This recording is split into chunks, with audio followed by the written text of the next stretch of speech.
China is fighting the coronavirus with a brand new test. You might feel a slight pinch.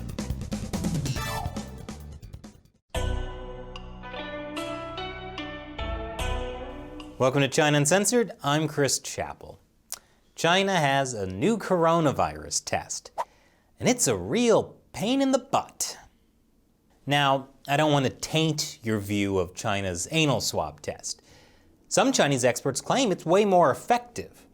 One specialist told CCTV, if we add anal swab testing, it can raise our rate of identifying infected patients.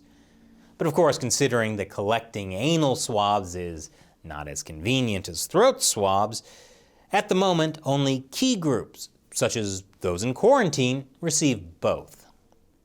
Sure, it's not as convenient. But if you're going to be forced into a Chinese quarantine center, you might as well have a little fun, right? So how does the test work? Don't worry, they've made diagrams. You only have to put the swab in about 1 to 2 inches deep. Of course, it's also helpful to know what the heck is happening. Apparently, some residents in China's northern regions have been subjected to the swabs with little warning. Surprise! This new test couldn't come soon enough. It's almost Chinese New Year. That's the biggest travel holiday in China. An estimated 3 billion trips happen during a normal year.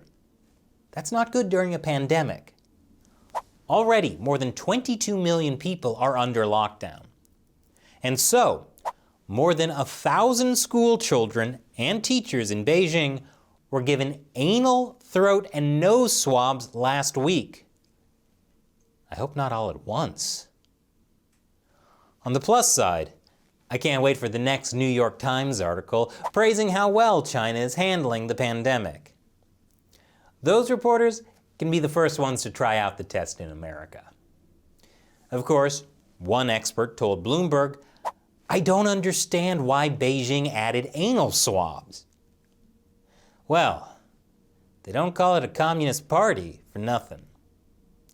While a couple of studies have shown that in some cases, the coronavirus is still detectable in stool samples, even after it doesn't show up anymore in nose or throat swabs, it's not clear that means anything when it comes to spreading the virus.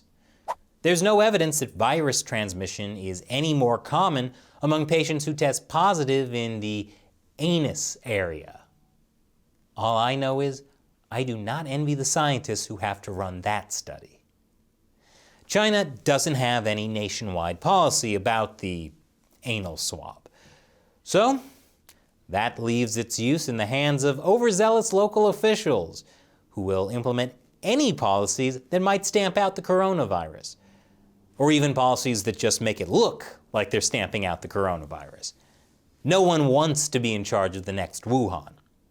As the Washington Post puts it, since the beginning of the pandemic, China has been willing to take draconian measures to halt the spread of the coronavirus, even at enormous inconvenience to its population. In the early days of lockdowns, health officials sometimes sealed apartment buildings to keep people from leaving. Millions were rounded up for overnight flash testing drives, with people forming lines in the streets in darkness. In darkness? That's the perfect environment for an anal swab. And the problem is, now that anal swabs have become a thing, unless someone in the central government comes out and says to stop, more and more areas will implement them, regardless of whether they actually help. That's how it works in China's communist system. Another example of this is the problem that China is now having with food imports. In their eagerness to blame the coronavirus on any other country that's not China, Chinese state-run media have been running a propaganda campaign about how the virus may have come from imported frozen foods. Meanwhile, the U.S. Centers for Disease Control and the World Health Organization have both said that there's no evidence that anyone has gotten the coronavirus from frozen foods or food packaging. But people in China are now scared of buying imported food. And frozen food is just sitting at Chinese ports for weeks, causing a huge backup in the global food supply chain. Some areas in China are now also dealing with food shortages and skyrocketing food prices due to lockdowns. People aren't happy about the high food prices, but they're even less thrilled about the anal swabs. Obviously, people are concerned about government overreach. Or would this be underreach? But really, to help protect the public from the coronavirus, is there anything you wouldn't let the government do to you? Or are you a monster? Anyway, no matter how bad things get in America, let's just say they got it a lot worse in China. And this kind of penetrating, deep China coverage would not be possible without the support from viewers like you. I call them the China Uncensored 50-cent Army, fans who contribute $1 or more per episode through the crowdfunding website patreon.com/ChinaUncensored. As a thank you, I'll answer your questions. And today's question comes from the OK Woodsman. With all the money and efforts into the many military and civilian island building projects, isn't the CCP worried about sea level rise due to climate change?